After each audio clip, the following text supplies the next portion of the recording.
নমস্কাৰ, মই আছো বিনয় কাশ্যপ। আজি আমি জানিম যে চন্দ্ৰ ৰাশিৰ পৰা মংগল দেৱতা কোন কোন ভাৱত কি ফল দিব। ঠিক আছে, চাওক আমি জন্ম ৰাশিৰ পৰা কৈ আছো।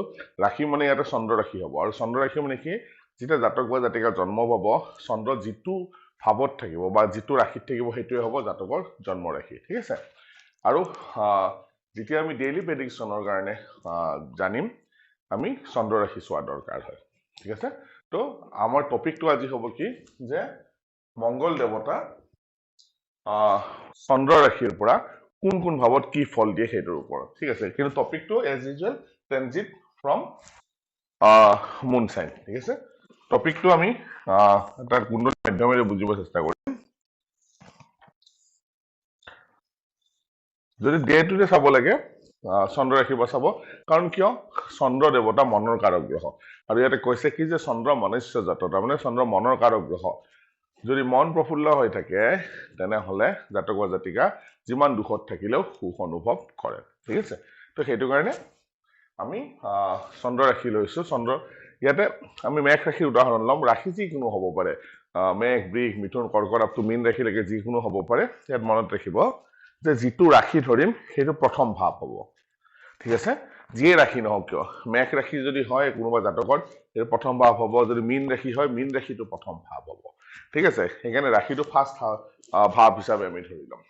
ইয়াতে মংগল দেৱতা যেতিয়া ৰাশিৰ মাজেৰে ভ্ৰমণ কৰিব, চাপোজ মংগলত ভ্ৰমণ কৰি আছে, তেনেহলে ইয়াত জাতক বা জাতিকাৰ কাৰণে অসুবিধা সৃষ্টি কৰিব, ডেঞ্জাৰ হয়। মংগল দেৱতা যেতিয়া ৰাশিৰ মাজেদি ভ্ৰমণ কৰে, ৰাশি যিয়ে নহওক কিয় ইয়াতে বিপদ আনে, ডেঞ্জাৰ আনে। ঠিক আছে, ডেঞ্জাৰ যিকোনো হ'ব পাৰে, এক্সিডেণ্ট পাতি হ'ব পাৰে, মানিটাৰী লছো হ'ব পাৰে। এই যে বিপদবিলাক আহে, ডেঞ্জাৰ ইয়াতে আনে। ফাৰ্ষ্ট হাউচত যেতিয়া মুন চাইনৰ পৰা চন্দ্ৰ ৰাশিৰ পৰা ভ্ৰমণ কৰিব, প্ৰথম ঘৰত মংগল দেৱতাই ভাল ৰিজাল্ট নকৰে। ছেকেণ্ড হাউচত কি হয়, যেতিয়া ছেকেণ্ড হাউচৰ মাজেদি জন্ম ৰাশিৰ পৰা ভ্ৰমণ কৰিব, ছেকেণ্ড হাউচৰ মাজেদি ইয়াতে লছ হয় জাতক বা জাতিকাৰ। যিকোনো ক্ষেত্ৰত লছ হ'ব পাৰে, হিউমেন লছ হোৱাও দেখা পোৱা যায়, মানিটাৰী লছ হয়, হিউমেন লছ হোৱাও দেখা পোৱা যায়, লগতে ধন সম্পত্তি আদিৰো লছ দেখা পোৱা যায়, আনকি ফেমিলিৰ পৰাও দূৰত থাকিব লাগে। ঠিক আছে, ইয়াতে ছেকেণ্ড হাউচতো মংগল দেৱতাই ভাল পৰিণাম নিদিয়ে। কিন্তু যেতিয়া মংগল দেৱতা থাৰ্ড হাউচৰ মাজেদি ভ্ৰমণ কৰিব, ইয়াত আকৌ মংগলে জন্ম ৰাশিৰ পৰা যেতিয়া থাৰ্ড হাউচত ভ্ৰমণ কৰিব, ইয়াতে মংগল দেৱতাই জাতক বা জাতিকাক টকা পইচাৰ লাভ দিয়ে, গেইন দিয়ে। থাৰ্ড হাউচত মংগল দেৱতাই পজিটিভ ৰিজাল্ট দিয়া দেখা পোৱা যায়। যেতিয়া ফৰ্থ হাউচৰ মাজেদি ভ্ৰমণ কৰিব, ইয়াতে কেৱল শত্ৰু বঢ়াই দিব, জাতক বা জাতিকাৰ কাৰণে ভাল নহয়, কাৰণ আজিৰ ডেটত কোনো শত্ৰু বঢ়াটো পচন্দ নকৰে, জাতক বা জাতিকাক শত্ৰু বঢ়াই দিব। আৰু ঠিক তেনেকে যদি ফিফ্থ হাউচৰ মাজেদি ভ্ৰমণ কৰে, ইয়াতেও জাতক বা জাতিকাক টকা পইচাৰ হানি কৰিব। ফিফ্থ হাউচতো মংগল দেৱতাই ভাল পৰিণাম নিদিয়ে, জন্ম ৰাশিৰ পৰা যেতিয়া ফিফ্থ হাউচত ভ্ৰমণ কৰিব। ছিক্সথ হাউচত যেতিয়া ভ্ৰমণ কৰিব, ইয়াতে ভাল পৰিণাম দিব, টকা পইচাৰ উত্থান দিব জাতক বা জাতিকাক। ঠিক আছে, যেতিয়া মংগল দেৱতা জন্ম ৰাশিৰ পৰা ছিক্সথ হাউচত ভ্ৰমণ কৰে, টকা পইচাৰ উত্থান দিয়ে। ঠিক আছে, যিহেতু ক্ৰুৰ গ্ৰহ, ক্ৰুৰ ভাৱত ভাল পৰিণাম দিয়ে। ছেভেন্থ হাউচত আকৌ ইয়াতে টকাৰ ধন সম্পত্তি, টকা পইচা লছ দিয়ে। ঠিক আছে, ছেভেন্থ হাউচতো মংগল দেৱতাৰ গোচৰ শুভ ফলপ্ৰদ নহয়। এইথ হাউচত আকৌ কি হয়, এটেক বাই উইপন, মানে অস্ত্ৰৰ দ্বাৰা আঘাত হোৱাৰ সম্ভাৱনা থাকে। এইথ হাউচত যেতিয়া জন্ম ৰাশিৰ পৰা এইথ হাউচত মংগল দেৱতাৰ ভ্ৰমণ কৰিব, অত্যন্ত বেয়া হয়। ইয়াতে ভাল ৰিজাল্ট মংগল দেৱতাই কেতিয়াও নকৰে। আৰু নাইন্থ হাউচ আৰু টেন্থ হাউচৰ মাজেদি যেতিয়া ভ্ৰমণ কৰিব, এইটো নাইন্থ হাউচ, এইটো টেন্থ হাউচ, যেতিয়া ভ্ৰমণ কৰিব, এই দুটা ভাৱে ভাল নহয়।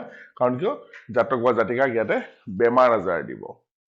ঠিক আছে, ইমিউনিটি দুৰ্বল কৰিব, অনৰ্থক যিটো বেমাৰ হোৱা সম্ভাৱনাই নাছিল তেনেকুৱা বেমাৰ দিয়াও দেখা পোৱা যায়, যেতিয়া মংগল দেৱতা নাইন্থ হাউচ আৰু টেন্থ হাউচৰ মাজেদি ট্ৰেনজিট কৰিব, ক'ত, জন্ম ৰাশিৰ পৰা। 11th হাউচৰ মাজেদি যেতিয়া ভ্ৰমণ কৰিব, ইয়াতে জাতক বা জাতিকাৰ কি হয়, ধন সম্পদৰ কাৰণে ভাল, টকা পইচা বৃদ্ধি হয় ঠিক আছে জন্ম ৰাশিৰ পৰা যেতিয়া 11 হাউচত মংগল দেৱতাই ভ্ৰমণ কৰে আৰু 12 হাউচত যেতিয়া ভ্ৰমণ কৰিব খৰচৰ পৰিমাণ লাগাতকে বেছি বঢ়াই দিব এইটো এটা ভাল সাইন নহয় ঠিক আছে তো মংগল যেহেতু ক্ৰুৰ প্লেনেট হয় মংগলে ম্যাক্সিমাম ঘৰত নিগেটিভ ৰিজাল্ট দিয়া দেখা পোৱা যায় আৰু যেহেতু ক্ৰুৰ প্লেনেট হোৱাৰ কাৰণে তেও কি কৰে যিবিলাক উপচয় ভাৱ আছে যেনে 3 6 11 উপচয় ভাৱত মংগল দেৱতাই সদায় বৃদ্ধি কৰে ভাল ৰিজাল্ট দিয়ে এইবিলাক মনত ৰাখা দৰকাৰ আৰু মংগল দেৱতাই ম্যাক্সিমাম ঘৰত আপুনি যদি চাই যে নিগেটিভ প্ৰভাৱ দিয়ে এক্সেপ্ট 3rd হাউস 6th হাউস আৰু 11 হাউসৰ ভাল ৰিজাল্ট দিয়ে বাকি প্ৰায় এইবোৰ ঘৰত ইয়াতে নিগেটিভ ৰিজাল্ট আমি মংগল দেৱতাৰ দেখা পাওঁ